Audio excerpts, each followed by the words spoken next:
welcome to episode 3 of the Truthseeker Music Podcast. This week we interview Sammy Urwin.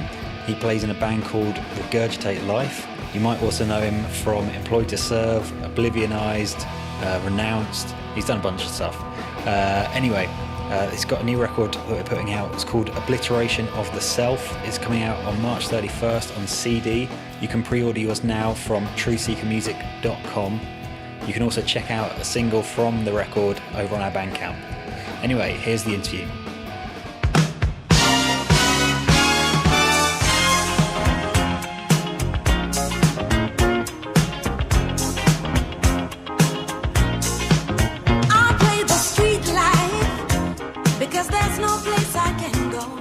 What were you recording yesterday? With Jason guitars. Jason Fry, is it not? A miscellaneous project. Oh yeah, is that the band? Is that the Doom? No, that was Friday. Yeah, it's the Doomy one. With Burnt Oak. Yeah. Well, fucking. it was going to be called Burnt Oak, but then you realise like that's a really bad. It's a place, isn't it? Yes. Yeah. So we're either working with Burnt or Oak.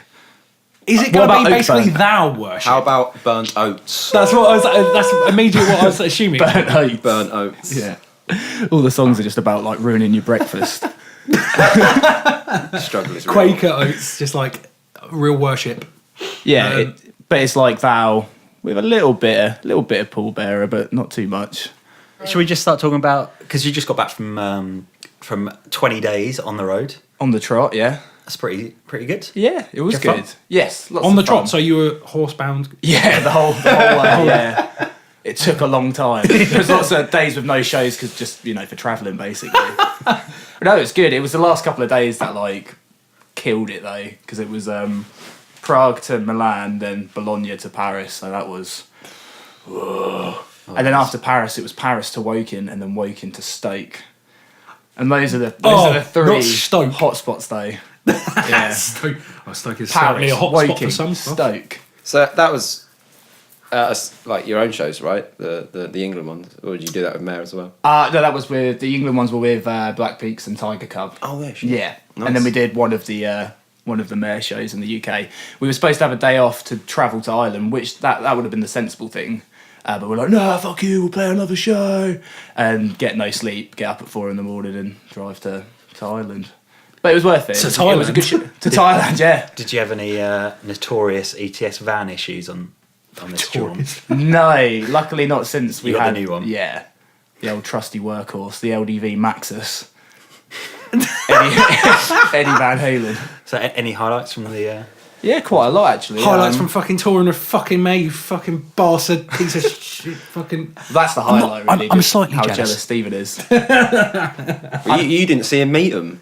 I love that Tyler like drew you like a caricature of himself. Yeah, well, though. no, I was just like, mate, do a drawing. Like, I just want something of you. He's a great looking man, though, isn't he? I Let's think he's all a- just That's discuss. one of the best heckles I've ever seen. Yes, Michael Bolton after the first song. It's so good. It's like, yes, Michael Bolton. Met with immediate like rapturous applause. and, like, Yeah. laughter. I don't think he heard it, to be honest. Oh, that's a shame. We would love that. No, like, yeah. I'm a slight fan It's of the Mare, hair. so it was lovely to meet them because I never thought I'd ever get to see them live. Yeah. And Well, it is a bit like crazy after. Well, it's over 10 years. What, 2004, wasn't it? So and it's yeah, a just, long old time. To it bring just back. seems a bit weird that they would just come back, and obviously there must be reasons in their own lives why they've come back. Yeah. But for me, I was just like kind of sold on like the thing of like it's the EP, the best EP ever, and never gonna be able to see it live, and kind of just got used to it, and then boom, they're out there touring. Yeah, it happened. But yeah, I think you're right. I think it just, I don't know, the stars aligned. And How did you get involved in it? Because I talked to Andy, and Andy's told me like he basically had to pester to be like, get us on. Our manager like booked the whole tour because we were supposed to do like a tour of them back around the infamous Temple Festival. Yes, And yes. yeah, Forgot about that, actually. unfortunately fell through. Yeah, so just through that really, like Tom was booking the whole tour, and he was like, They were Yo, eager to get ETS. into you the wanna play? European continent. yeah. But it's kind of good that like it didn't happen then, it happened now, because it was a really fun tour, and I don't know, I guess these things sort of happen for a reason, and we might not have had the same experience, and yeah. It would have been sick to see it all at temples. Yeah, like Oh, on a like a really big stage and stuff. That would have been sick. What was the kind of the best venue you played in Europe? Because I saw the videos you guys did of the improvised stuff, the jam like night. jazz. Oh yeah, that was That looked that was fucking such so a fun. funny. It's funny because we like as ETS we've been talking for years. Like, oh, we need to like just go to a jam night. Like if we get a night off on tour or something. And we had a matinee show, and like the locals were like, oh yeah, there's like a jam night like down the road.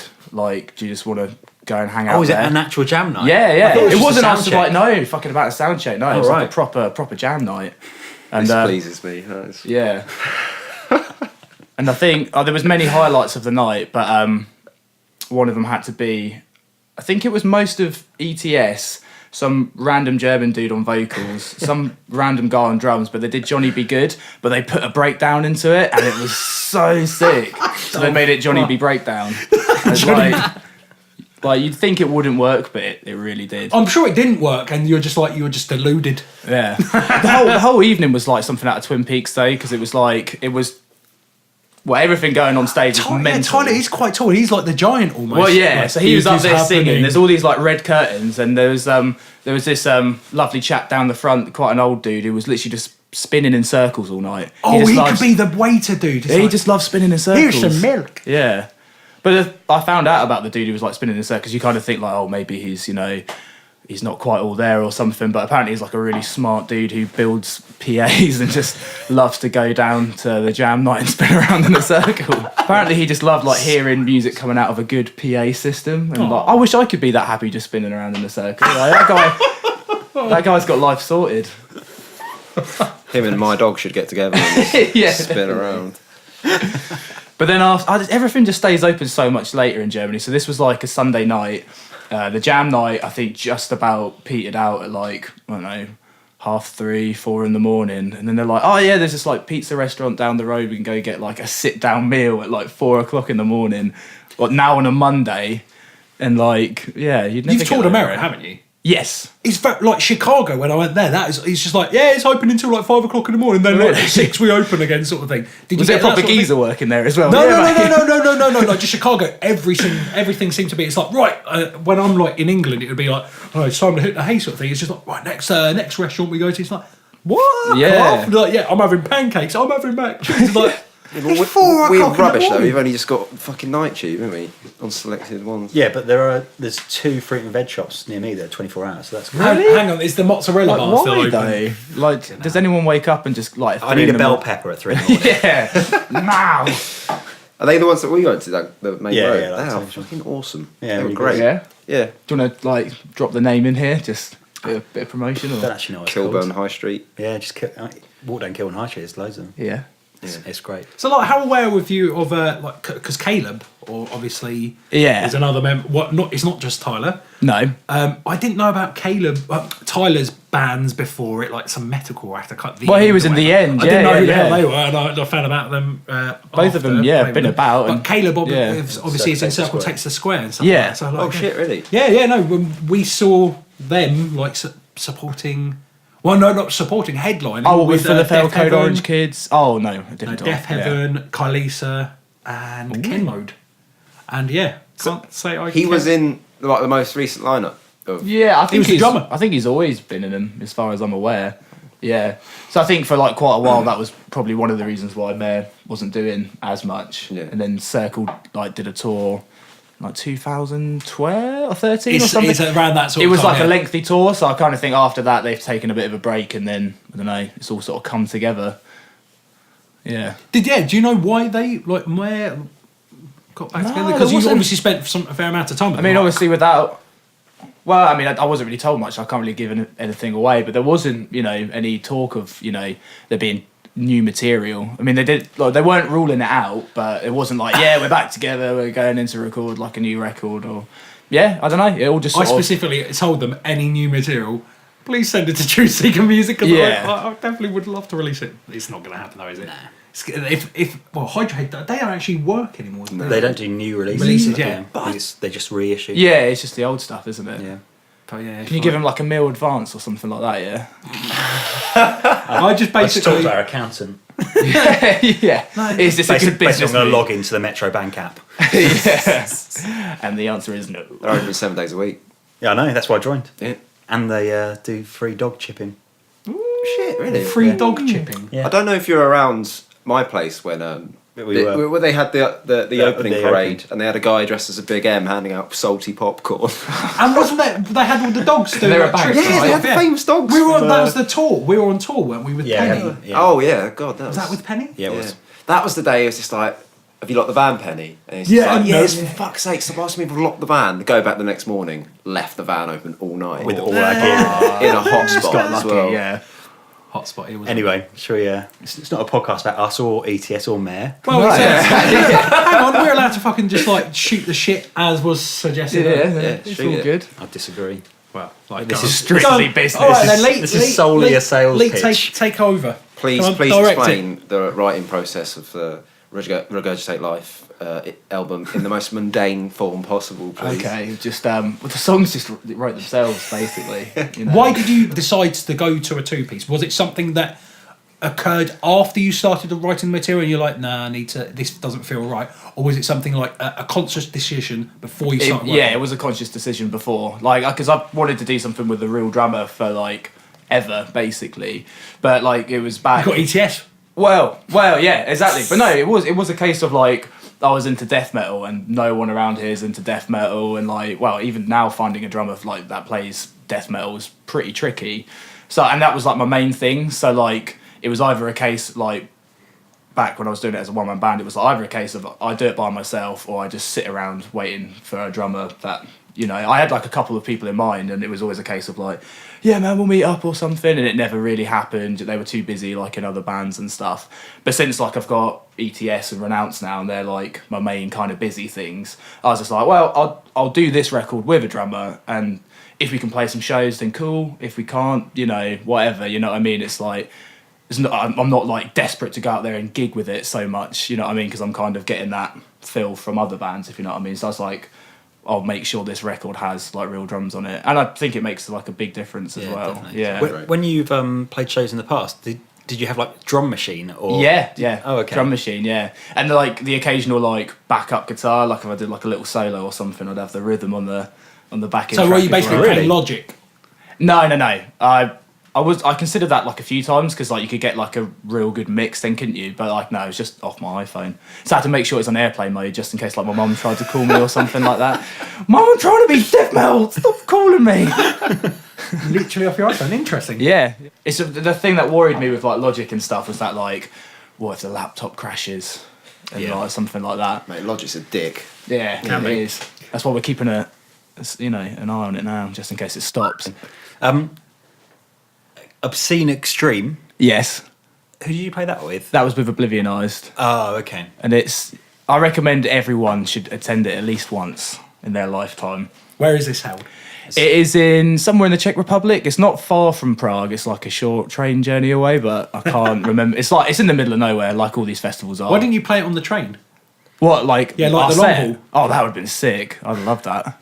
But yeah, it's the craziest thing ever. Like when we were playing, like two dudes just got up on stage and started pretending to like 69 each other.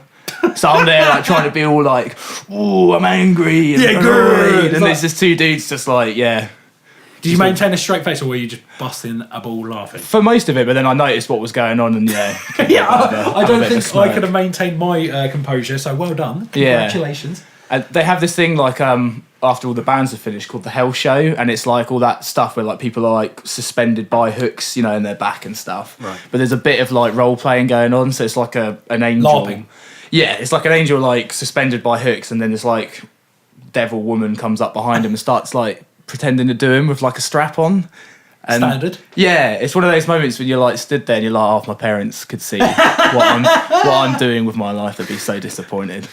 Your mum was thinking, oh, Sammy's doing really well. He's playing in Czech Republic Yeah, this playing a weekend. festival, and I'm just Oh, it's yeah. really big, yeah. No, your mum seems well supportive. I bet she'd be like, She's "That's a bit all peculiar, right, yeah. That's a bit peculiar, but like, as long as you enjoyed yourself.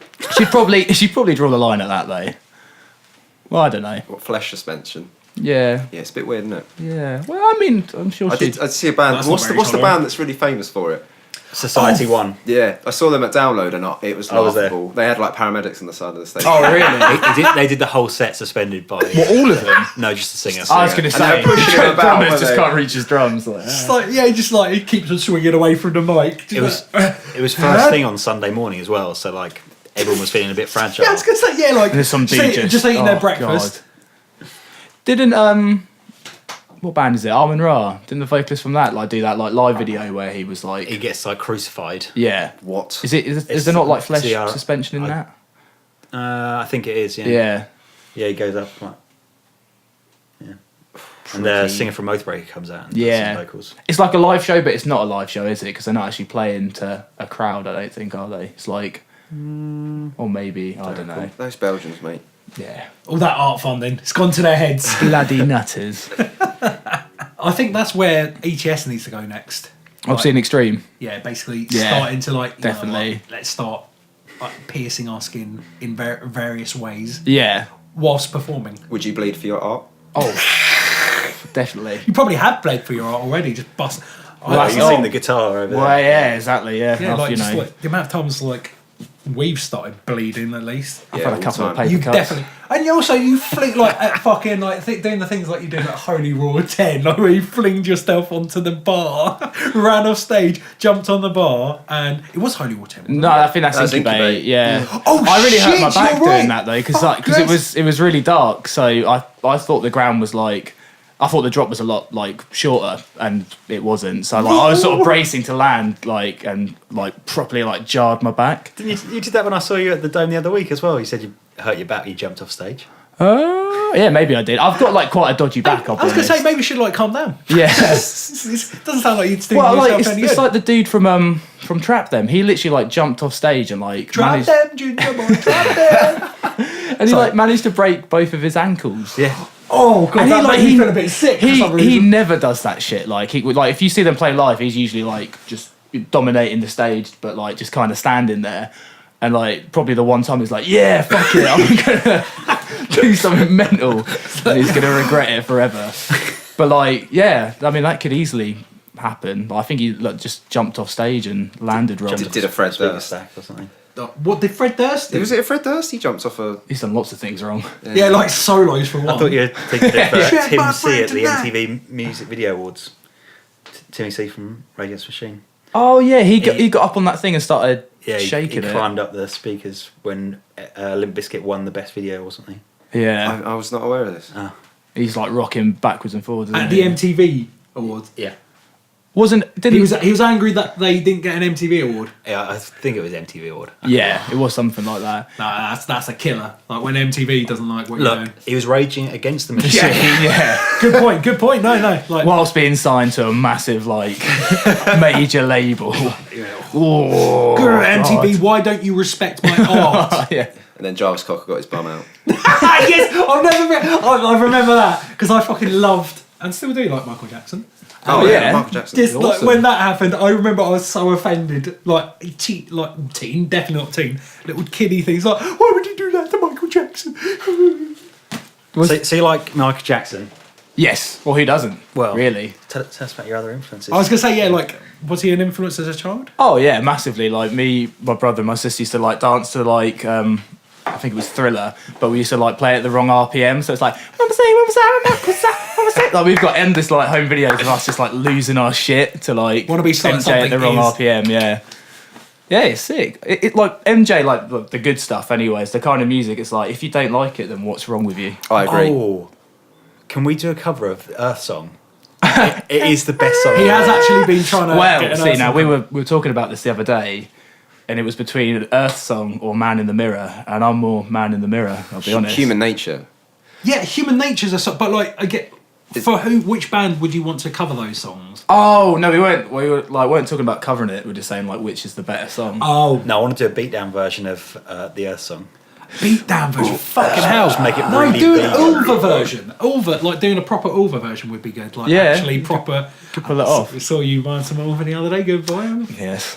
I mean, like, I mean, Shadows of the Sun era over where it gets a bit more kind of like neoclassical and some like weird. Well, that record I got, and I can't pronounce the name of it. I can't remember. Was it Caveld sang? Is it the neo folk? Yeah, it's literally just like all folk kind of stuff.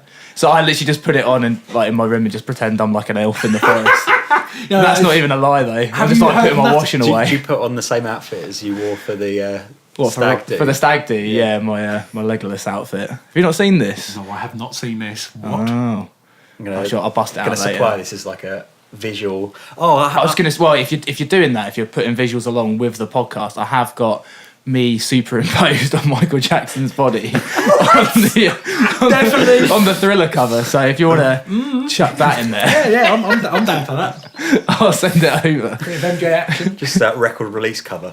Yeah, I wanted to use that initially. I'll be honest. I guess we should put it back. So, like influences, as Alex stated, what was the first? The thing I'm interested in is what is the first thing that you are aware of that made you go like, yeah, I fucking love music, and what was the first thing that made you go, this is what I want to do in my life, sort of thing. So I guess there's a few key points, like I should mention. I guess I've been into music for like, I don't know, for a long time though, like Michael Jackson and stuff like that, and so I guess like Michael Jackson, Earth, Wind and Fire, that kind of stuff when I was younger was like we had like a tape of Earth, Wind and Fire we'd play like classic, mate. Like no end in the car. So like always loved music and was sort of around it, and then I don't know, a little band called Linkin Park released a music video where the vocalist was hanging upside down, screaming, "Shut up!" when I'm talking to you, and that just it spoke to me. I was like, yes, this is it. Everyone's always interrupting me when I'm speaking. They should shut up. But I guess like the whole new metal sort of. I mean, even though I was quite late to it, but like the whole sort of new metal era was what kind of got me into the heavier stuff initially. I was talking about it yesterday with Jason Fry about Tony Hawk's Pro Skater as well, which I mean obviously comes up a lot, but I mean I'd be lying if it didn't sort of like influence my music taste a bit, you know. That's a lot for me, yeah. Number two in particular. Rage Against the Machine Guerrilla Radio is the banger. intro. Superman So from many the first. amazing The demo for the first one is definitely the one because it had Primus. Jerry was a race car driver. Oh, yeah. And Goldfinger's Superman, and those two songs, playing it back to back, just got lodged in my mind. Yeah, it's sick. And like on the second one, you had Papa Roach, Blood Brothers as well. Oh shit! And I still to this day think that's a sick song. Was that the one with Powerman 5000 as well? Worlds Collide. Yeah. Worlds collide. Yeah. When my granddad got me Tony Hawk's Pro Skater 2 when I was out in America. He got it for me on PC. Yeah. I was playing it at his house, and I was playing on the hangar, and the game froze. And it froze at the point in that Papa Roach song where she's going, kill, kill, kill. And I had to call my granddad, the game's frozen. He comes in, it's just shouting, kill. Subliminal messages in computer games trying to get kids to kill. Was he part of the religious side of your family? No, he's not. Ah, phew. That could have made things more interesting. Yeah, definitely. Sets the computer on fire. Die, demon! Just gonna exercise the computer. Yeah. Trying to remember what other sort of bands that discovered through like Dead Kennedys, that's for sure. Yeah. I'm trying to think now on Pro Skater 2. Was it Papa Roach? Oh, you had. I wonder how many bands actually kind of almost Anthrax. were made by it as well. Oh, Melancholy. That's Melancholy. Yeah. And also Lagwagon as well. Noise. That's a sick song. That's like a successful bringing together of rap and metal, I think. It's a If banger. you say so. I think it's sick. So what came next after Linkin Park for you then? So I was mad into Slipknot. Like I was like in the area, I was number one maggot. There is no doubt about that. Had like the posters all over like my room. I'd come home like every day and watch Disaster Pieces and mosh around my living room. Yeah, so like literally just like obsessed with that band, like crazy amounts. And then from that, getting into like the heavier stuff. There's like two videos I should like mention that are like the sort of what got me into like death metal and like the heavier side of metal. So I got a DVD free with Metal Hammer, and it had Leviathan by Akakoka on it, and it had send more paramedics on it as well. But that, like, won't go into that. I think you should go into that. And it had Morbid Angel and Deicide, and all of those songs initially I was like, what is this? This is stupid. Also had Converge on that DVD. didn't Oh, it? did it? Oh, Yeah. yeah. No, I didn't. Was see that Saddest No, it's Day or whatever it is? Was it one with the vultures? yeah, Yeah. Eagles When for Vultures. Yeah. Big tune. yeah. Big boy tune. No, it's Big time. yeah. But like it was kind of similar with Slipknot. Like initially seeing it and hearing it and being like, oh, I don't know about this. Is weird. But then kind of becoming a bit like fascinated by it. Like I'd always go back and watch those videos and stuff, and then sort of like. I guess like I have that heavier with metal is like an Mortise bit. acquired taste. It's like you sort of like you learn to love it, which I know sounds a bit weird, but yeah. So I got that, and also the Drilling the Vein like VHS tapes from Roadrunner. You ever get Don't know those? that, no. And it was all like the Luke 90s showed me stuff. Some of that shit. Like it was all like Sepultura, Soulfly, Biohazard, Obituary, and yeah. So those are like the sort of the key things that got me into that side of heavy music. Did you have like a little mate who was like, you say you was the only person? Did you not have anyone who kind of like supplied During you stuff, the- or were you like an autodidact? You taught yourself in the ways of metal. Sort of half and half. So like in the new metal days, like since it was kind of popular, there was like a few Shit. Oh, you I thought like you were twazzock. I thought you were shitting yourself. Alex for has some just reason. spilled some water. I thought you were like having like like a moment and you were passing I out. put my foot back. I was like, "Oh, that feels quite cool there." I realised I put my heel into my In drink. a glass of water. Okay. Well, I mean, you happy to carry on or do you? You guys carry on. I'll go and get some paper towels. Okay.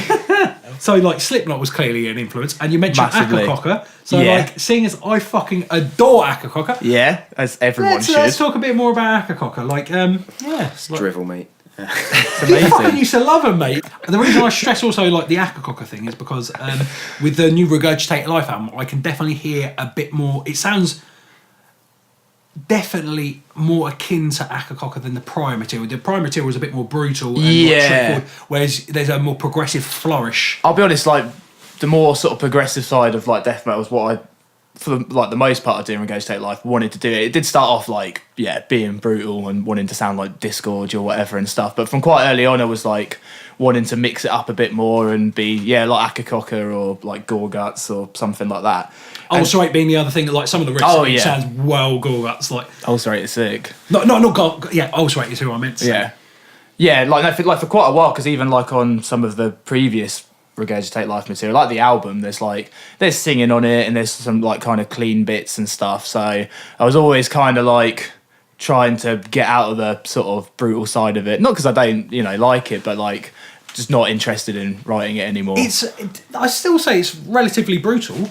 Like Oh, there's yeah. brutality towards it, but again, But there's it no, definitely like- sounds more it's you not know what quite I mean? so gut churning, Yeah. burpy, and it seems to have a greater focus on songwriting as well. It feels almost more like singer-songwriter death metal in a way. It's not Yeah. really the appropriate way to put it, but like it sounds like a lot more thought has gone into the songwriting process. Yeah, I would say, like, definitely say so. Just because, like, before as well, like, when I was younger, like, my songs would be so fucking long because I'd be like, yeah, this riff, and then that riff, and then this riff, You go and for then the riff another salad. And, like, listening back to it now, it's like, fucking hell, there's about, like, That's about 5 10 songs different worth of songs. songs in it. Yeah, completely. So, yeah, definitely tried to make it more focused. And also write, like, stuff that's, like, because the drumming on it, like, Daz did a great job, and, like, it's so, like, fast and technical, like, in places. But, like, on my previous stuff, since I was so used to writing with a drum machine, I'd write stuff that was, like, unrealistic for a drummer to play. So I think the materials, like, on the record is, like, definitely it's been written better, and, like, for an actual drummer, it's not got, like, blast beats going, you know what I mean? Like, How did that partnership come about then? How did you meet him? well, Daz, just from playing with Eulogy a lot, so he obviously plays in a really sick band called Eulogy, and I was like, he's shit hot. I'll get him involved, and should be actually pinching their bass player Chris as well for the live shows. So, yeah, just sort of slowly but surely dismantling Eulogy until they are nothing more than memory. Is there any difference in the songwriting process then? That like, did you come up with any drum beats for the new album, or did you really come at it just purely guitars and say, "Look, this is yours, free reign"? I gave like a rough, I always like when I demo stuff, always do drums to it because I find it hard to like try and get a riff across if it hasn't got the drums underneath it, you know what I mean? Because like the drums completely dictate like what kind of feel it is.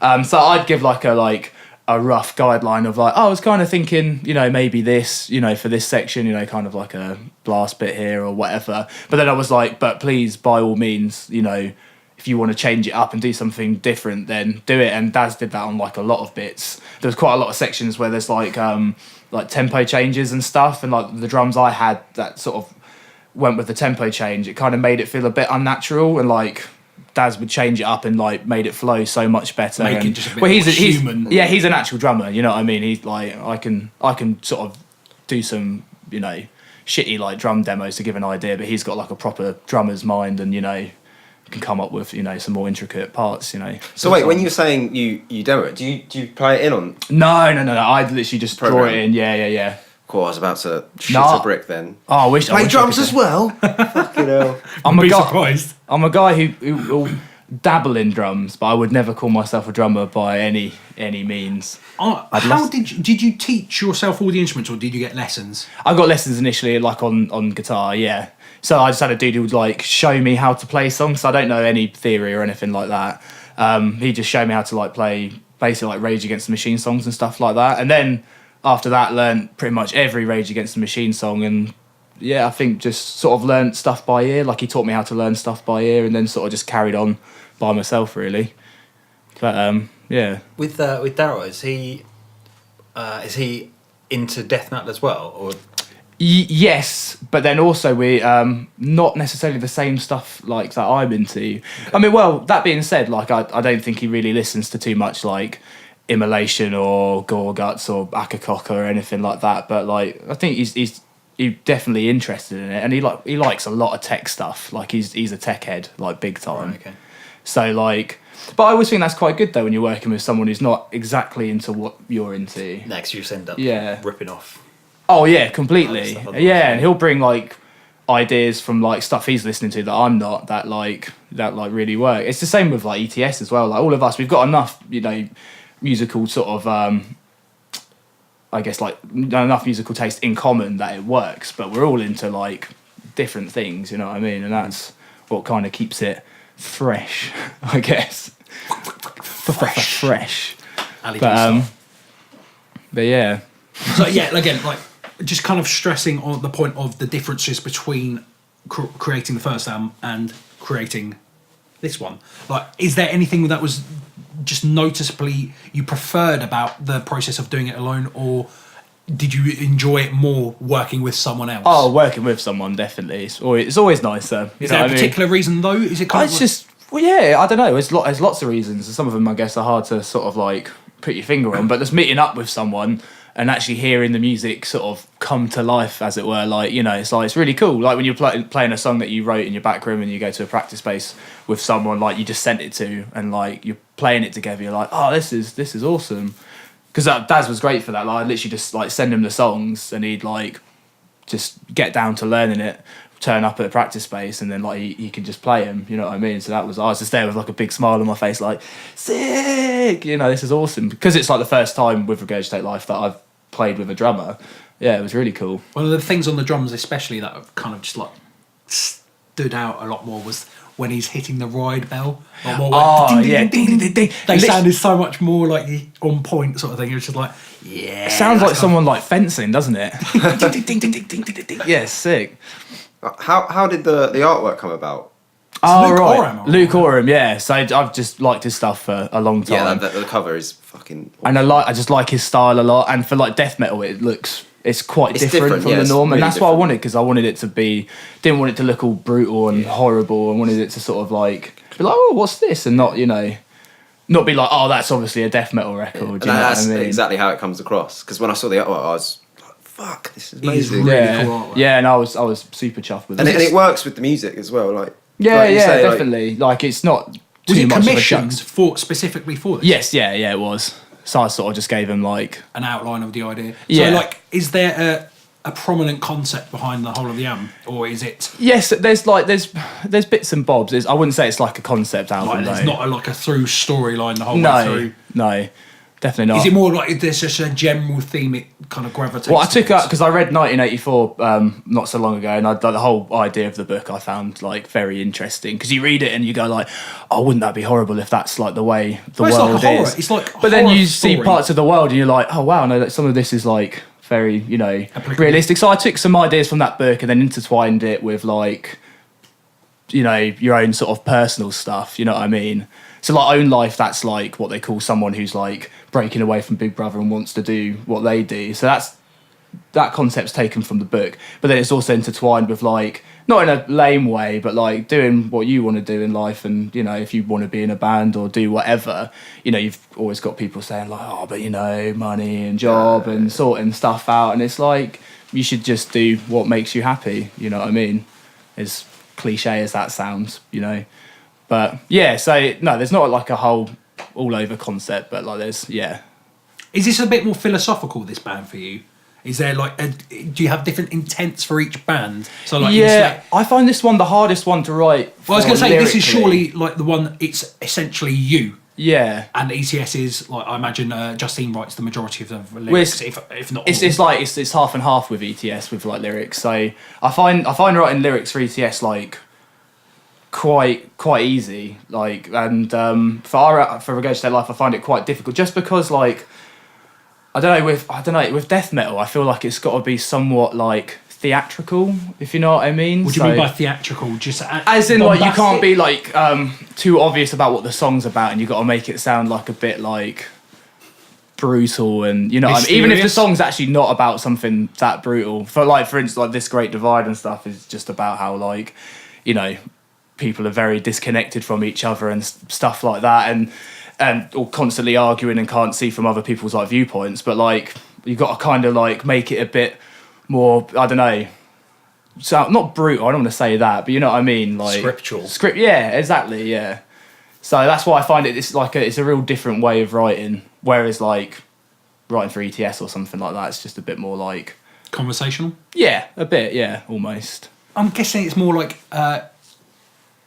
scriptural, like grandiose poetry for Regurgitate Life, and Employed to Serve is almost Poetry, like I like Please that. do a spoken word night, Sammy. Yeah, Please. I have noticed though, like on the Regurgitate Life album, there's a lot of spoken word. There's also quite a lot of spoken word on the ETS record. So obviously, sort of moving in that direction, Have you got particular like points you're trying to make at all? Is there like kind of any overarching themes, certain things in the world that like, because you mentioned 1984. And that's reading that you've seen certain things the way it's kind of applicable to. Well, you didn't say applicable. Yeah. But, is it?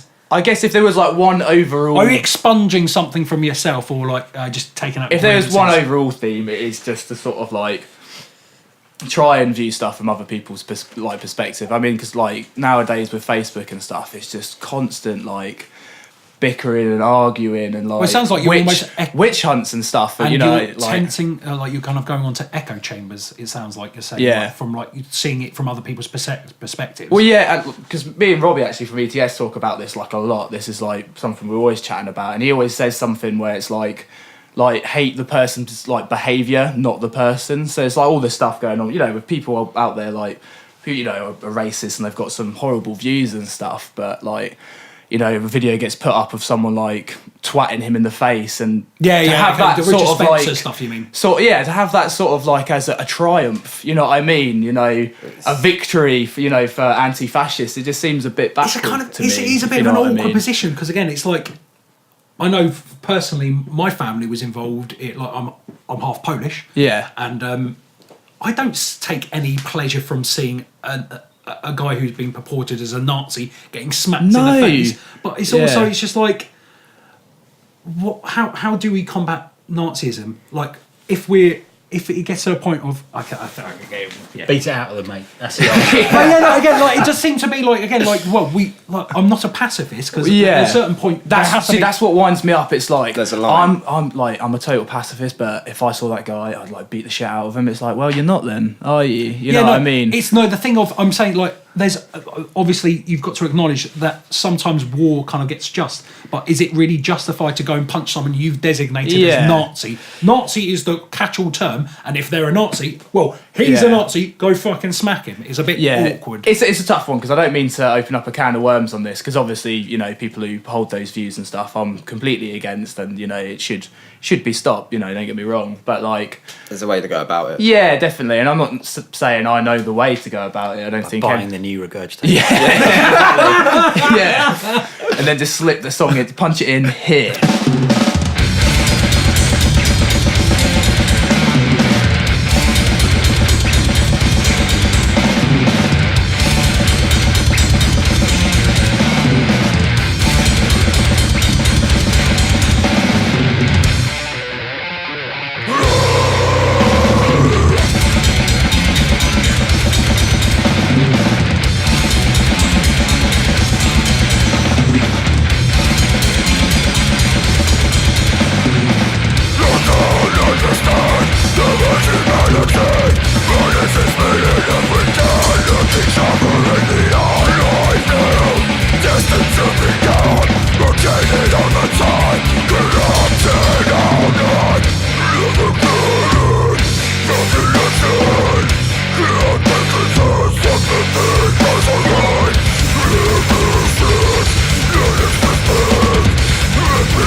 Be my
I just really want to know how you managed to arrange it so that you'd get guest vocals from Justine on this record. Oh, being the diva that she is nowadays, I mean, ranking 48 in the list of Kerrang's top rock stars. Yeah, oh god, that's so good. It kind of it feels a bit like I feel a bit disappointed it was Kerrang for her in a way. It'd be, again, it's because it means nothing to Kerrang. I don't like Kerrang as such. Obviously, that's a wicked thing. I don't give a shit about Kerrang these days. It means nothing to me. But obviously, it's for someone coming up and okay. I better clarify myself. It's if I was putting Kerrang, I'd be a bit like, I wish I wasn't terrorise it. Is what I mean. Well, not to go too far down the ETS path because it's all about me, really. Yeah. But ETS is involved. But no, as well. It's cool for many reasons. One, because Justine obviously bought Kerrang when she was younger and stuff, so that's a huge bucket list thing.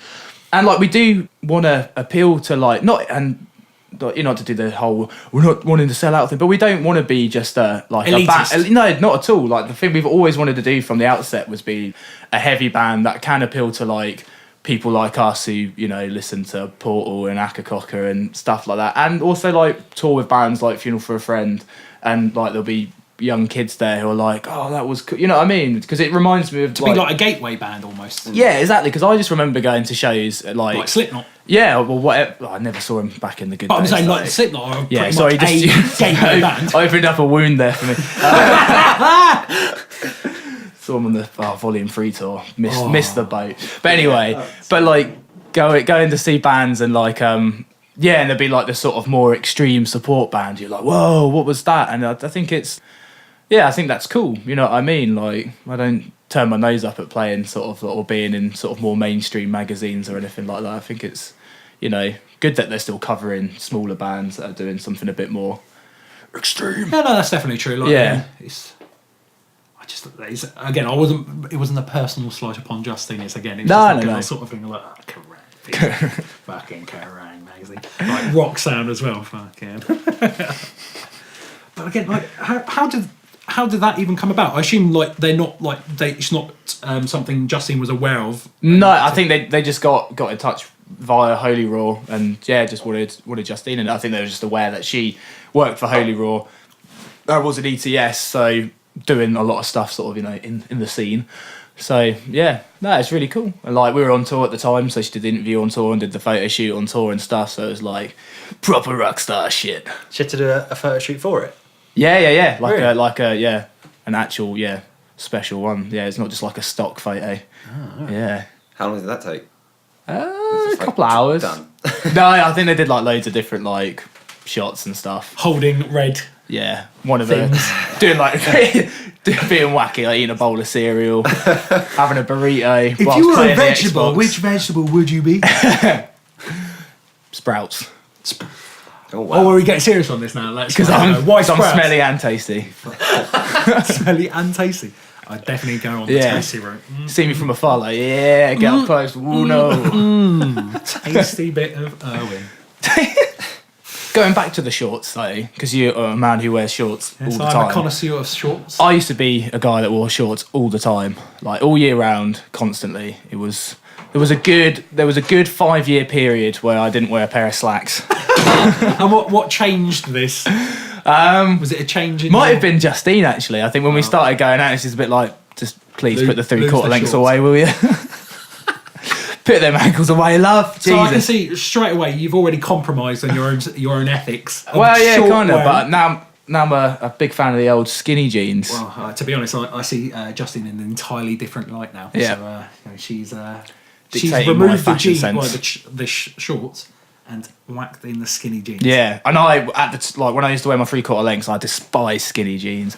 All the scene kids wore, I was like, oh, look at you. You want to get yourself a pair of these, mate? Yeah, the old hemp trousers. Yeah, we've been talking bringing shit them on back. them. Don't worry. Yeah. So 5 albums, yeah? Yeah, 5 album deal, right? Is that what we're doing? Let's talk business. Talk figures. What is the plan with Regurgitate Life over the year then? You Live shows are looking like a very distinct possibility. Have you been trying to line up a support slot or something, or is it a headline? I think initially it's going to be just to sort of make people aware that we're playing shows, it will just be like a headline. So I think we're going to do it like, just for convenience, break it up into like a 4-day weekend. Well, at least it's my plans, and it like I have to double check with everyone. So if they're listening, this is the plan. This is the diary So entry. do south. So do like, you know, London, Brighton, Bristol, and places like that. Then do the north, and play some places up there. Probably like Glasgow. It's cold. It's pretty chilly. Do Glasgow, Leeds, and some other places. So is there like any so you say the lineup is going to be you, Daryl, Bassy Boy, Chris, and Rich Jacobs from Blood to Serve. Yeah, because he's just keen and he learns stuff real quick as well. So he's always just like, he's I up don't for think it. I've seen him not smiling. No, well, there isn't a non-smiley Rich. There's smiley Rich and then there's sleeping Rich. There's on and off. That's it. But then when he's off, that's like he's off. He'll just suddenly be like all smiley, you know, giggling in the van, and then all of a sudden just like a Duracell bunny. Like the batteries have run out. He's great. He is great. He's a lovely. We connected on the most unlikely subjects when we played Incubate. Is Stevie Ray Vaughan. Oh well, knowing Rich, that's not like an unlikely subject. I was just like, you like Stevie Ray Vaughan? Yeah. You have noticed he's got Fender tattooed to his arm, right? But he doesn't play a Fender. Yeah, I know, right? Wow. That's that endorsement out the door. Seriously though, Stevie Ray Vaughan was God. Yeah, he was sick. Yeah. Like that when he's like, So you're days. showing off basically, playing behind guitar his behind his back, back, but it is sick. Special. And then that video when he snaps the string as well, but he's still just jamming like a fucking mad bastard on one string or whatever. So sick. Yeah, he's pretty good. What would you say were the 5 albums that influenced this Regurgitate Life album? I would say, right, so starting with Corazon, obviously, by yes. Akikoka. So I think Steve's going to know all of these and Pretty I'm much. gonna know none. Yeah. So, yeah, that, I mean, for me, like back to back, just bangers, that record. And it's the perfect, it's like, it's the most like death metal album they've done, I'd say. But still, it's got loads of like, just awesome little different bits, like a bit of black metal, just progressive overall. I don't know. It's a great record. I love it. It's an but album, I'd say it's. Sorry, no. You. I fell asleep to it a few times, and it's terrifying me waking up. Oh well, yeah. You're waking up to the bit where it's like. yeah. Yeah. It's just like, fuck me. What have I just woken up into? Oh hell, there we go. And like at least 2 songs just end with "Hail Satan." I mean, what more do you want?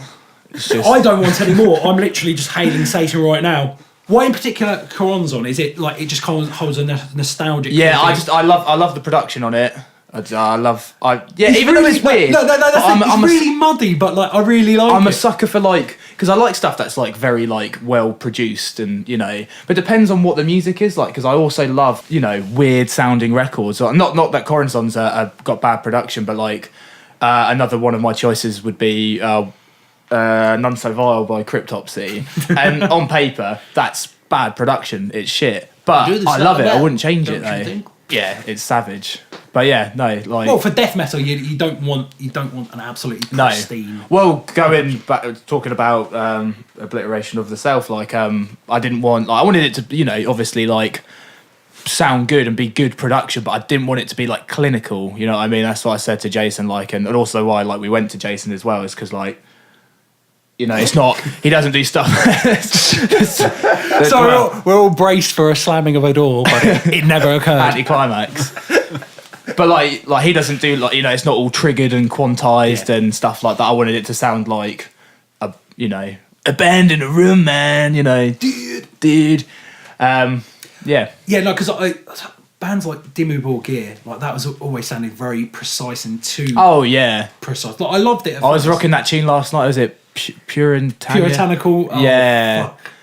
But to be fair, for that though, that works. That the production on that, like, it does work for what it. If that had bad production, the song probably wouldn't actually That's be. really gonna do my head in now. I can't remember. Good. Puritanical, misanthropy, something or other. That doesn't fucking. Is it the cover with the Dimmu Borgir. boobs? Yeah. So Corazon by Akikoka. Cryptopsy None So Vile, yeah, that definitely. None Too Vile, yeah. Well, good old Lord Worm before. Oh, what was the album they did which just went completely Pear Shaped. Bit The new Unspoken metal. King. It was a shocker, absolute shocker. Was Lord Worm involved in that one? No, he wasn't. That was the gonna- record after he left. So he came back for one record. He came back for another one called Once Was Not, and I think that record is Yeah, was that the one with Carrie and Shine on it? Yeah, that's that's for got me a is fucking like one of the intense most vibe. underrated death metal albums of all time. It always gets overlooked.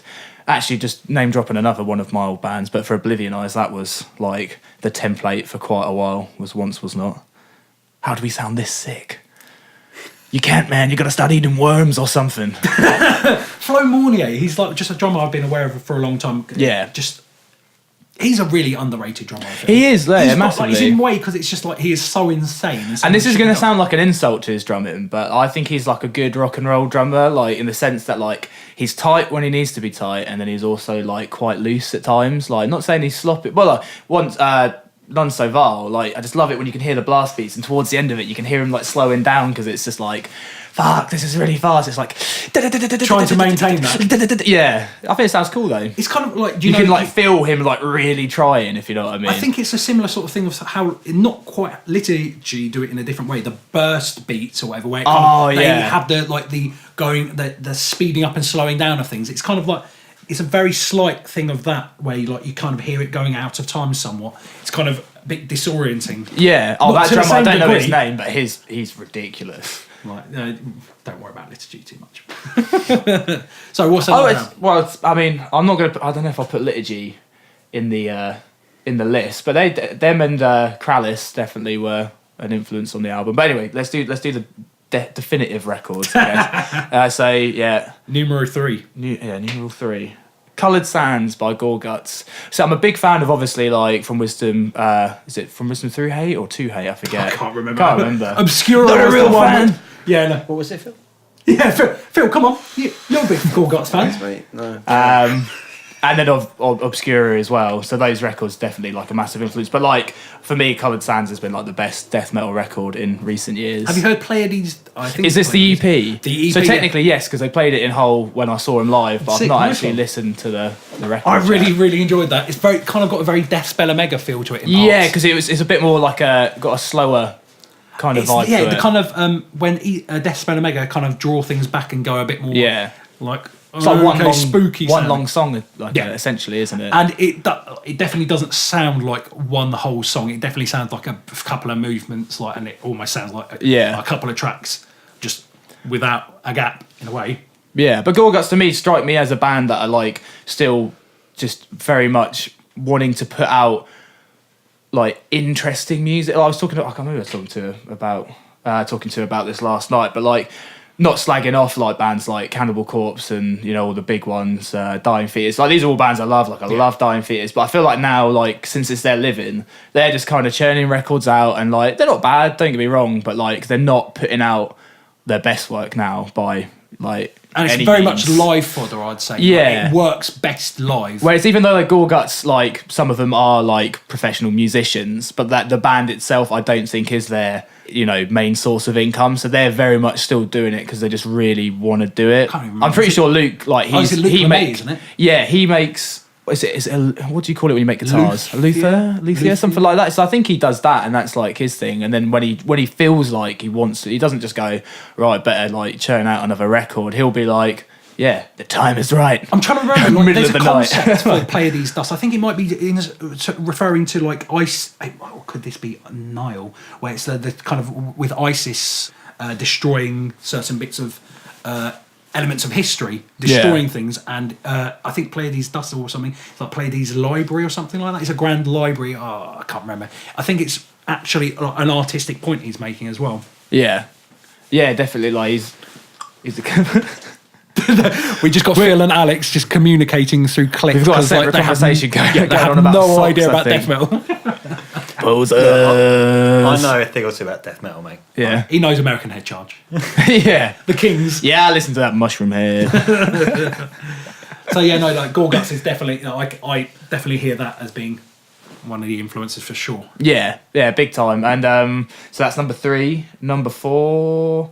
I've got one in my head, but I don't know. I'm going to throw that in there. See if there's something a bit more. Oh, Immolation, big time.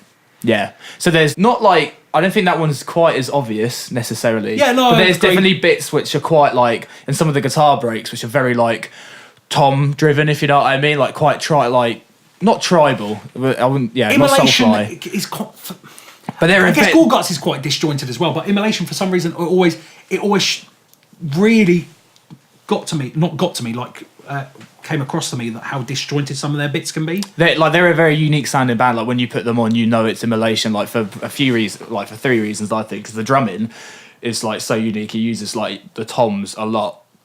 And I really like that. The vocals, obviously, as well, and then like the guitar. For me, like Immolation literally sounds like what hell would sound like. Literally, like the way he writes. I don't know how he does it, but it literally sounds like metal contorting in fire. That's the only way I could describe it. It literally, yeah. If I had to like say what hell sounded like, I'd be like Immolation, easy. But for me, they're one of the best. Actually, they've got a new. I've Album lost coming count out. how many albums they've got. Yeah, actually, to be fair, they're another band that every one of their records is like, it's sick. It's good. The early stuff I don't care so much about. Oh, written. Yeah, I know. I've mentioned before. Unholy Cult is where I really was. Yeah, that is sick. But like Here and After, Failures for Gods, and Close to a World Below. Those are the jams. Am I right, fellas? You are so on the money. Couldn't agree more. I'm trying to. Big What was the time. one like about time or something like? Is there something? That's Dream Theatre, wasn't it? They did that at the Did they? I wouldn't be surprised. Seminal. It's a picture of like it's some like huge statue. Of Yeah. Is that not Majesty and Decay or something like that? Yeah, though? sorry, nothing Yeah. to do with time. Majesty and decay. But decay happens over time. Yeah. Get that Linear one, process. It kind of works. Yeah, so I definitely put them in. Right. Is that number? That was number That's 4. number 4. So It's number got 5. one more. Wow. Got any Neil Young? Oh, literally on the tour we just did talk about how much we fucking love Neil Young. Oh, Neil Young's the Don. We were talking about covering Old Man. That's what we were talking about. But doing like Feels lit up. Mate. no, but you could do it like obviously we wouldn't do like a heavy version of it and whack decks on it, but like What? but like You know won't the whack decks on Caspian record, right? Yeah. And it's got No. that like like Neil Young kind of acoustic song on it. Do you know the one? Yeah. Yeah, you know it. You could cover it sort of like that, but then make it even more kind of eerie and odd. Do it. Yeah, Just do it. We might do. What song do you say? Old Man. What was the Neil Young song that you like? The one that I think's the heaviest tone put on records. Yeah. Southern Man. Yeah. Different man. It's in a single coil kind of like dirty way. I Yeah, think yeah. it's lovely. Yeah, I think we've Bang. had this conversation before. Like, Maybe, it's like yeah. heaviest Not on tone podcast. ever. Heaviest Neil Young, tone. fucking Southern Man, get in, well in. Well, so you got off track. That's So my Neil Young, Southern Man, is the biggest influence. Yeah, that's number 5. I hear a bit of death. Oh yeah, I hear a thanks for bit of saying death. that. Yeah, because I was toying with mentioning Portal like Vexor Void. I was going to say because that's definitely not as no, because there's clear. the only bits I would like. I kind of like. I don't want to say stole from them, but I love like when they blast on the toms where it's like that's like fucking sick. Yeah, so I'll do my like honourable mentions, which are Portal and Portal and like Mayhem and a bit of Sun, just because I like Attila's vocals when he's doing like all his like spoken words. Yeah, I think that's sick when he's Do doing like a bit of shit something dark side, something complete. All that stuff's sick. Mayhem. That's interesting. Yeah, like with Attila on vocals, like he's scary. Do you mean like Order Ad Chaos? sort of? Yeah, and Esoteric Warfare. We was on that as well. That's the last record they put out. I think I listened to that once. It's good. He does like these weird vocals where he goes, Oh, so like Tyler. yeah, it's sick though. The thing that lets Mayhem down is that he sometimes comes out wearing a cape. And he looks like some sort of budget Danzig.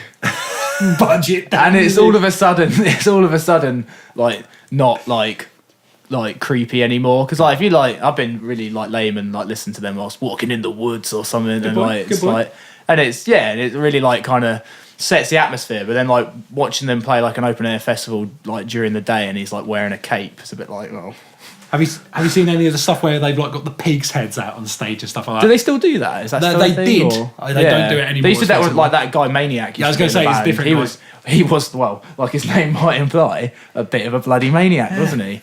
There's an interview. Like, with yeah, him, there's a thing about like names with mayhem. Dead. He's dead. Dead, yeah. And Maniac. He's a fucking maniac. Yeah. Attila, fucking awesome band. Won't go down that route. Yeah, I was going to say, I was looking at Phil to see any reaction from Phil. That's What? How do you Quite rate, possibly how do the you rate worst Mayhem? band and the worst logo I think actually I've heard ever seen. Attila. Are you saying Imagine take I thought that was a whale at SeaWorld. them. Hashtag pray for Attila. You just suddenly Hashtag free Attila. Open the cages. boycott SeaWorld. Spellboard reference. But oh fuck, I completely lost it now.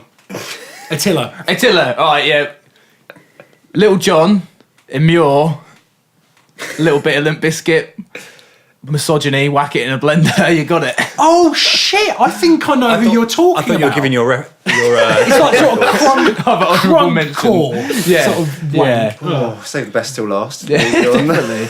But no, So- going back to Maniac, there's a fucking quality interview with him, which I just want to get the chance to be this much of a fucking, I don't know, wrong. yeah, one day in my life. And he's like, so there seems to be like, the interview player's like, there seems to be like a lot of like, I don't know, aggression and passion in the new music and stuff. Like, where are you getting like all of this energy from? And he's like, from a black hole in space. Yes, Maniac. Yes, you Literally are fucking living are. up to your name. I like to think that he doesn't actually think that. He's just going, I'll just say any old bullshit. Well, to be and fair, I'll like if laugh you think it that's up. bad, listen to a fucking interview with Kavarthforth. Fucking hell. Do you know the band Shining? Oh, yeah, there's a The couple suicidal of those. black Yeah, metal yeah. Shining. Sick band. He's an interesting character. He's like the modern day G.G. Allen of sorts. Oh, Like, really? yeah. Like, I won't be surprised if he winds up dead. However, he seems to have cleaned his act up a little That's bit. good. Sounds like they're all getting their influence from Cantona. Cantona. Yeah, they're definitely musicians are definitely getting influenced by footballers. I definitely- Roy Keane is up there as well. That last like Leviathan record, I definitely heard a bit of like, ooh, Cantona. I said, ooh, Cantona. Oh yeah, fucking hell, Leviathan. He's a he's a charmer, isn't he? Yeah, definitely. Some fun stories about him. Anyway, so what is the final album that influenced you? Alright, record what? Well, I mean, I don't know if I could. Because I did mention Death, like you were I don't know getting if I the could- honourable mentions, like support all. Well, I said ulcer. Portal, like Krallis, Liturgy, and stuff like that. But then, yeah, Death, like hands down. So there's obviously the last track on the album, which is called Death Worship, and it's called that for two reasons. Because obviously, it's like my ode to that era of like death metal, so like Death and Atheist and Cynic and all that like real progressive stuff. Because what I loved about all of those bands, but most importantly, Death, was like they started off being like a kind of gory band, and that was the in thing at the time. It was skulls, maggots, blood, and gore. Like on I can't stand every Chuck Schuldner's vocals. I can't. really, oh I'm man. not a huge fan Or of even Death. like on like the sound of like Perseverance. I'm not even a fan of Death, really. Cynic were way more my thing. Atheist, I couldn't fucking stand. Really? Couldn't stand them. Man, they're fucking sick. But anyway, like, but they broke away from that like really quick, and like still when it was very popular to either be gory or anti-religious, they were doing like philosophical kind of lyrics and stuff. It was all just based around like, yeah. Wasn't Like he what- also openly homosexual as well? Well, I don't know if Chuck can't remember was. if A it's lot of open. people speculated that he was, but obviously, is it Paul Masvidal and Sean Reinhart, who are the two guys from Cynic? Yeah. They're both gay, and they played in Death as well. Like they played on the Human record. Yeah, because I just remember banger. that being something when I was getting into death metal. It's like they're Well, yeah, which is a Sort of- very like chauvinistic, trying to you see like Morbid Angel, like David up on stage trying to be all like manly and stuff like that. So yeah, so that's like a totally another reason. It was just like they weren't trying to be these like evil creatures that were singing about death and gore and stuff. It was just like a unique entity. yeah, definitely. Like lyrics are amazing and like completely ahead of their time, talking about feelings and stuff. Well, like I know Akakok kind of like mentioned that they are definitely more influenced by the American sort of Yeah. death metal. And But there's an interview with Chuck Schuldiner which is really cool, and he just talks about like saying reality is a lot more scarier than like make believe and stuff. You know what I mean? Which is true. It's like, you know, you can sing about like some beast, you know, fucking mauling you to death or something like that, but that's not actually going to happen though, is it? You know what I mean? And he's like singing about depression and whatever else and stuff, and that's actually stuff that Will people can affect you. yeah, like, you know, you'll have to face in life. So I always thought that was like really cool. You know, reality is, you know, more scary than make believe, which seems quite obvious, I guess, when you say it. But Not scarier, not scarier than Slender Man. Nah. Cylinder Man. Slender Man. Cylinder. Oh my God, we found someone even scarier than Slender Man. I am cylindrical man. Look at my shape and form. Surely you could just knock him over and roll him down a hill. It's like, See you later, mate. Done, Fuck mate. off, Cylinder Man. Couldn't do that with Square Man, though, could you? Or Waste Man. Cuboid Man. Cylinder Man, yeah, more like Waste Man. Oh, you fuck off. Yeah, so yeah, Death. Big time. If I had to pick one record, I don't know. They're all pretty sick. Jamming Sound of Perseverance a lot at the moment though, so I'll go with that. Oh, I was going to say though, I went off on one like massively. Yeah, so Death Worship, ode to all those bands and stuff, but then Death Worship is also a translation of Obliteration of the Self. It's the same thing, but it's just like in the book it's like another meaning of the term of the party. So stands for two things, man. Wow. Whoa, your brain just exploded. You like the musical Socrates? Where's that taken from, the title? That's from 1984 as well. Oh, okay. It's like it's one of the parties, and then Death Worship is like a translation in another language of Obliteration of the Self. Oh. Yeah, so I thought it was, because initially it was just like a working title, Death Worship, because it was just me wanting to write a song like Death, and then I was like, oh no, actually that could be quite cool. I'll keep it like that. Have you seen the film 1984?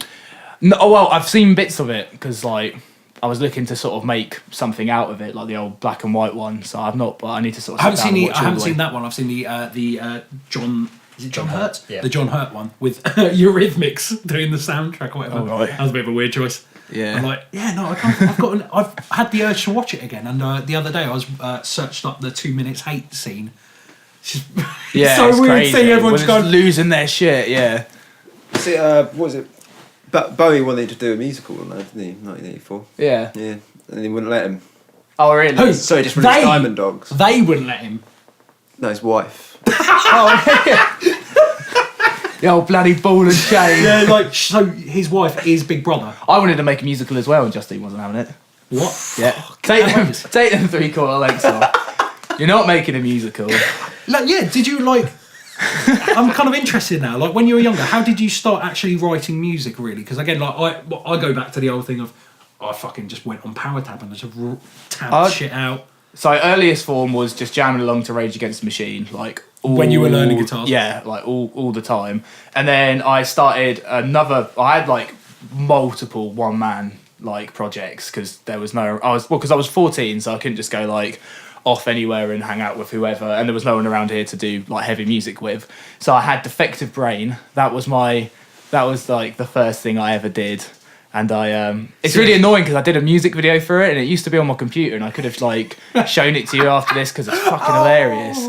But I can't find it, which is quite tragic. But yeah, so that was my like first like venture into. That was like the first thing I actually released. Like I actually put it up on MySpace and like sold a few copies, if you know what I mean. So that, I count that as like the start of it all, if you know what I mean.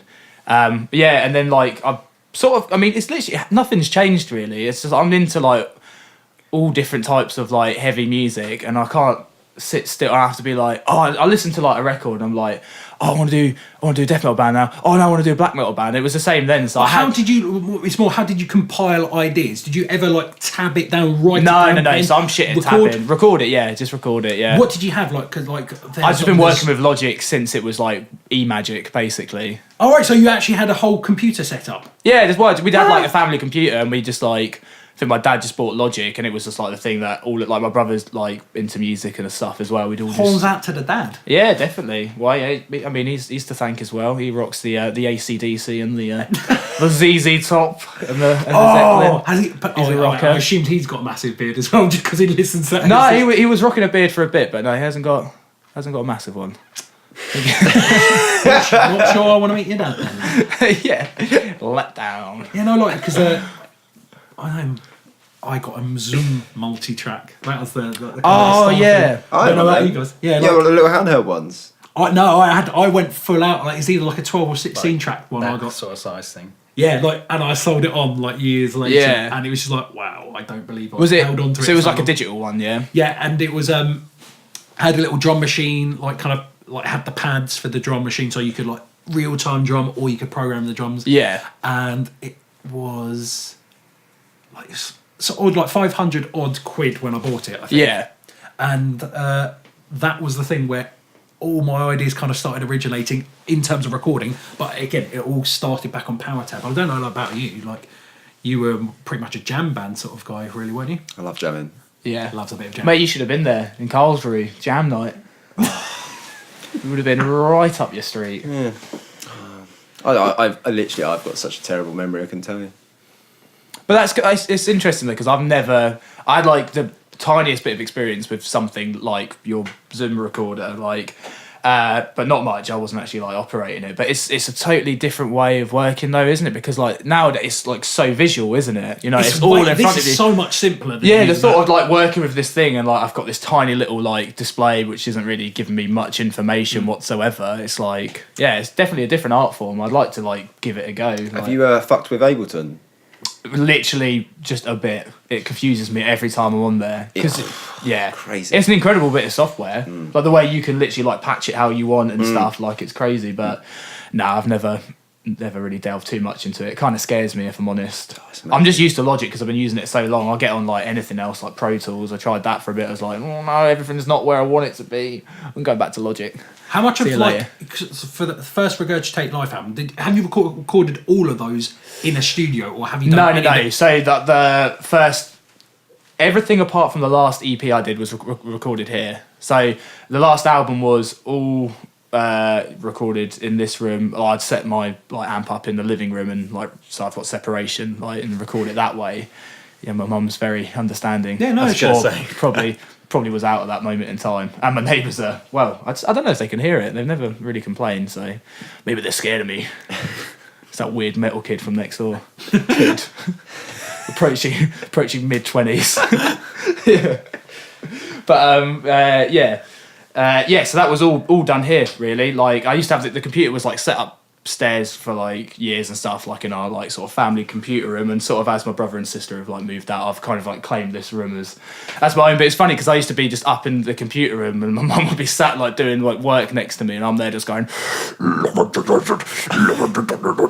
I used to find that my vocals sounded like really good like after eating like food or something. So like mum would be like dinner, I'd be like, oh sick, quick, eat it, and then quickly run back upstairs and go like, yeah, sounds sick.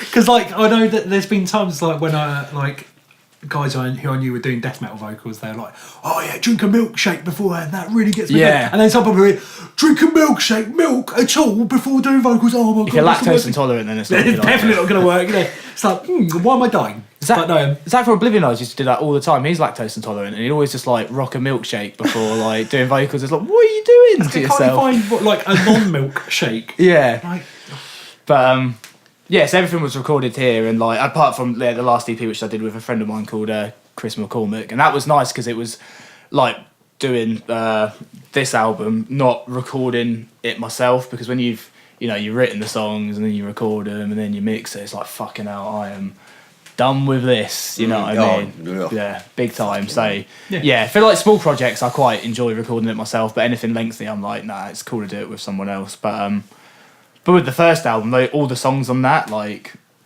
sort of going back to what we were talking about earlier about this record's maybe sounding a bit more focused or whatever, because it was written within like a year, the most current album, that first one, I think like some of the songs on it were like from when I was like, I don't know, not a great deal of time, but some of them I might have wrote when I was like 14 and 15, and the other ones like when I was like I guess 18 or 19 when it came out. So it's like songs from quite a lengthy period of time. Yeah, exactly. So that's why, like listening back to it now, like obviously proud of it and stuff, but it doesn't sound as cohesive as like the most current album does. Because there's some bits that are still quite brutal, and there's other bits where I'm trying to be Akakoka and like singing away. But I love it.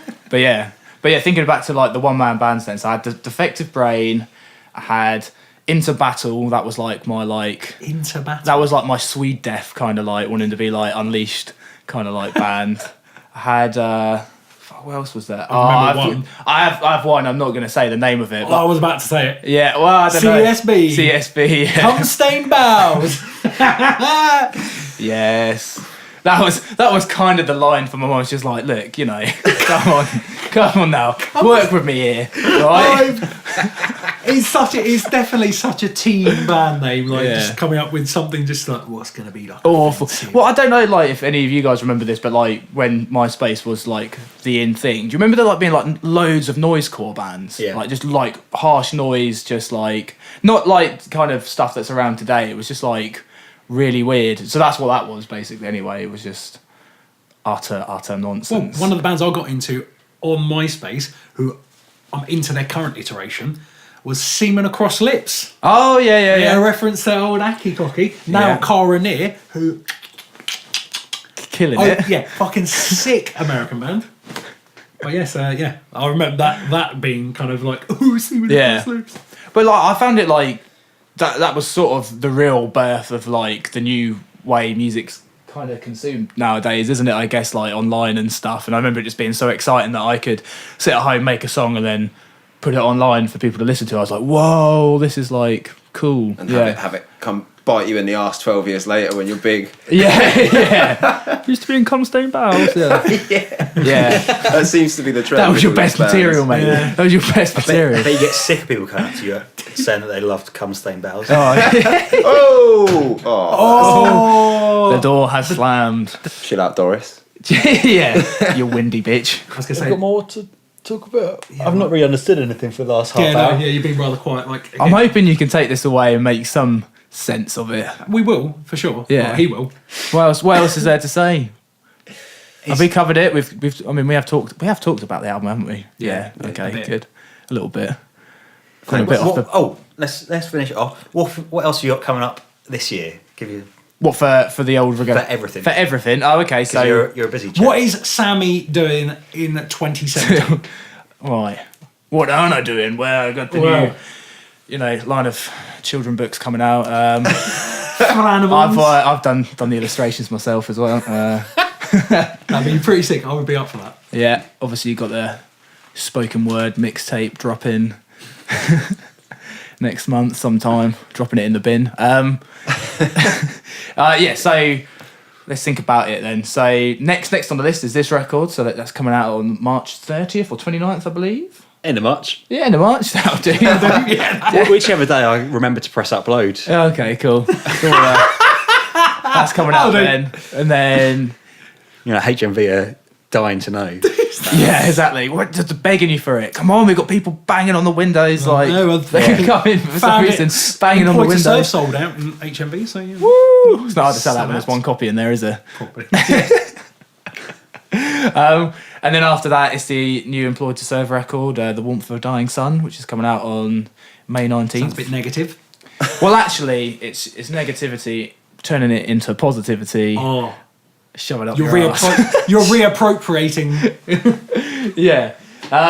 But yeah, so that's happening, and we're playing a free show at the Old Blue Last also on the 19th of May, so that should be a lot of fun. Come on down. I was gonna say any who's playing. Well, we've already got it wrapped up, I'm afraid. No! I wasn't saying that. I wasn't fucking saying that. I meant who's playing. Right, I thought you were like... Fucking imply. Put a human Yeah, future so- in the lineup. Not only can you not...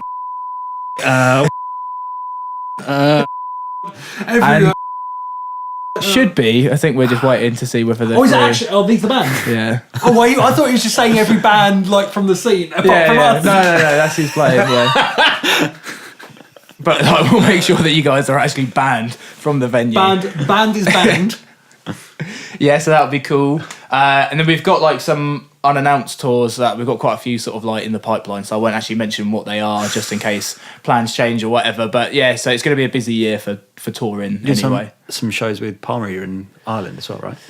With Heck Heck at the end of April in Weren't they in Baby Ireland. Godzilla? That's right, yeah, they were Baby G, and they actually got sued by Godzilla. Yeah, by Godzilla. What? No, No, yeah. like whoever owns Godzilla or whatever. Yeah, rights it's to like Godzilla. some. Is it a Chinese? It's cinema? actually the French band Gojira. Yeah, they sued him. They, Yeah. they own the copyright for Godzilla now. Are you actually shitting me? Yes. Yeah. But no, Hey, what? funnily enough, though, they You were look so sincere then I actually bought it. they Oh were my called, God, I they was were like, called Godzilla though, weren't Really? they? Yeah. And that's why they had to check it because the same thing happened to them. Yeah. They got sued by the Yeah, same but company. Baby Godzilla is. But Baby Godzilla is from Part of the family. Yeah. Oh, there I'll is take it all actually- back then. There is actually Yeah. a Baby There's- Godzilla. There's a movie and it's really cute and he's trying to breathe fire but he can't I'm really just do seeing it. the dinosaurs, that sitcom, The Dinosaurs. Oh, I was thinking but, of like, those faces. I was thinking Yeah. of Reptar in Rugrats. Oh, shit. Reptar talks. Yeah, fuck me. Yeah, no, I did like a bit of Rugrats. I did love Rugrats as well. What Rugrats the was sick. fuck are you talking about? Anyway, Sick. so you're doing Doing Ireland, yeah, at the end of April with Heck. I think it's like the 29th, the 28th, the 27th, and the 26th. I think we do it in Cork, Galway, Belfast, and I want to say Dublin. Probably doing Dublin, yeah. We'll come put on a show for you, Dublin. Don't worry, we'll keep you sweet.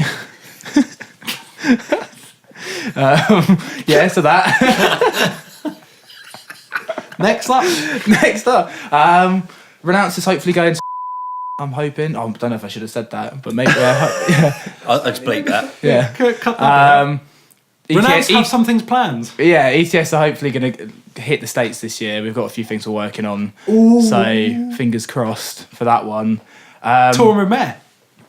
Oh, in Canada, we could do, couldn't we? Hit them up. Yeah. Hey, boys. But in terms of releases, so yeah, ETS, and then, yeah, I've got the Doom band that I've been working on with Jason, Fitz, and Stu. And then I've got a power violence band that I'm doing, where it's like power violence kind of grindy stuff with a couple of the dudes from Lengche, which I finally got around to doing the vocals for. Sorry, what? Yeah, like it's, Sorry, what? Wait, how are you in a band with them? because Oblivion Eyes toured with them Right. quite a few years ago, and then I filled in for them at Temples Fest. Oh, yeah. Yeah, so there. That was like right as we arrived. I think you were just going on to play. Rock it out, yeah, it was good fun. But yeah, we're doing sort of like, yeah, I mean, it's sort of grindy power violence stuff. So that'll be cool. Yeah, I think that's all. I think that's all the stuff that's coming out this year. So Got a is few it- other ideas, little projects I want to do. You know, Is that you fucking know. new metal bullshit band? Nah, it's going to be some punch your mate in the face hardcore. Fucking hell. Yeah. Jesus Christ. But yeah, I think that's. So are you That's working everything. towards any sort of specific goal, or are you kind of playing it as it comes?